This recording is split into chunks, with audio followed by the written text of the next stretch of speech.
There are struggles that remain untold.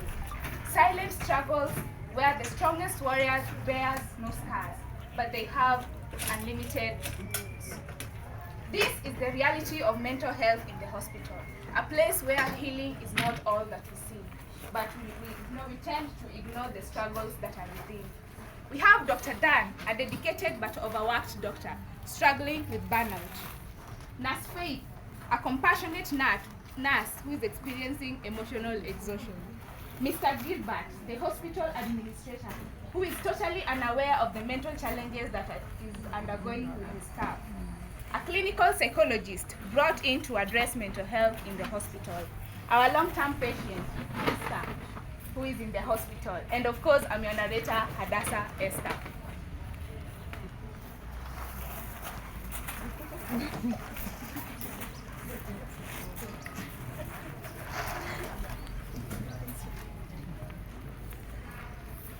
We head to the hospital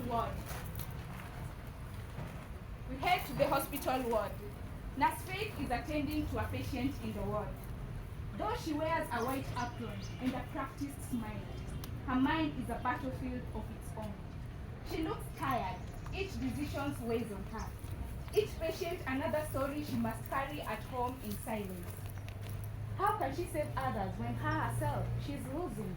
Dr. Dan hurriedly walks into the room, flipping through the patient's chart.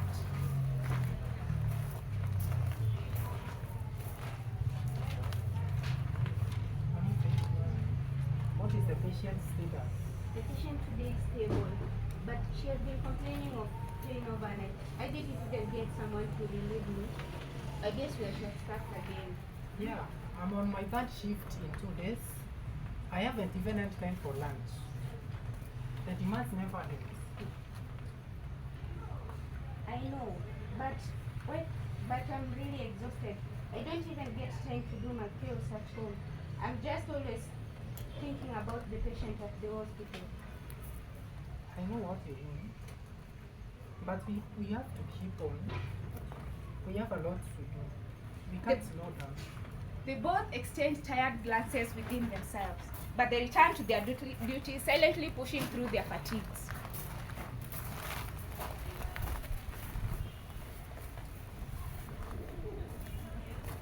We head to the hospital break room, where Dr. Dan is sitting at a table,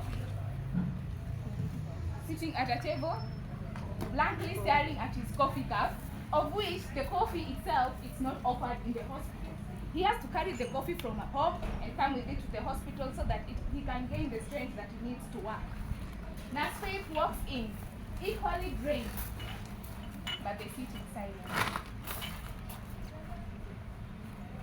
Dan, don't you think this is too much? Every day. But we have to keep going.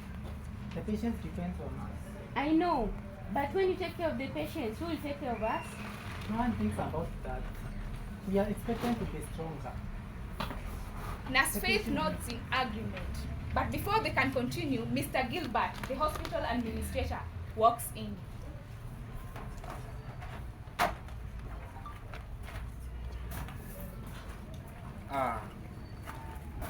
Taking a quick break? I see. Good. Keep up the great work. The hospital is really running on you guys. Keep things running smoothly. Dr. Dan and Nurse Faith exchange glances but say nothing.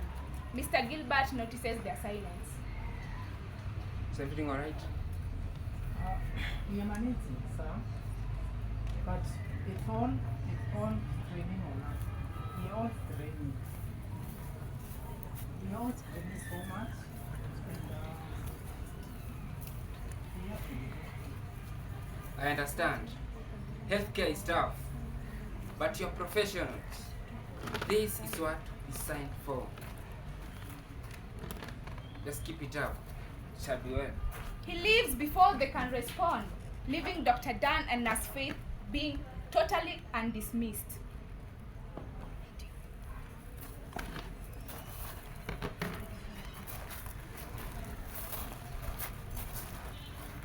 Meanwhile, in the hospital meeting room, Miss Wine, the clinical psychologist, is addressing the hospital staff during a mental health awareness workshop.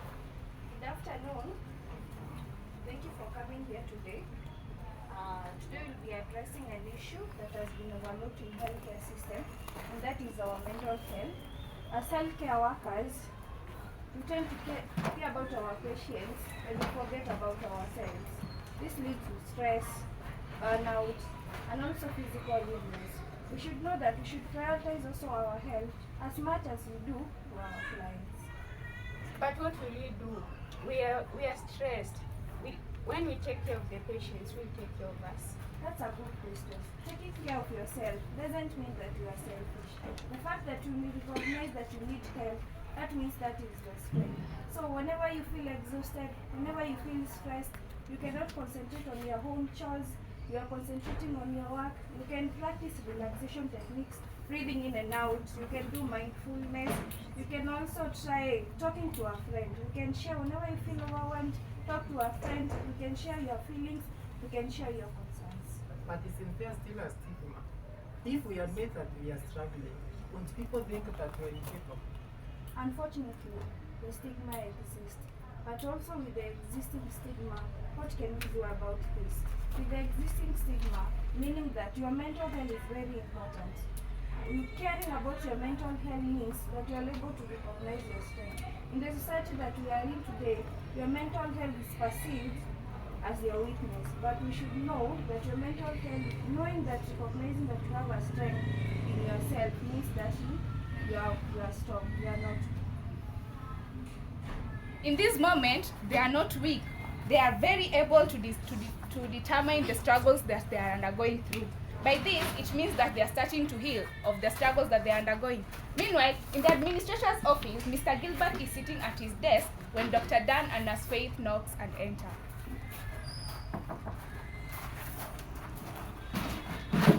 Dan. Faith. What's going on?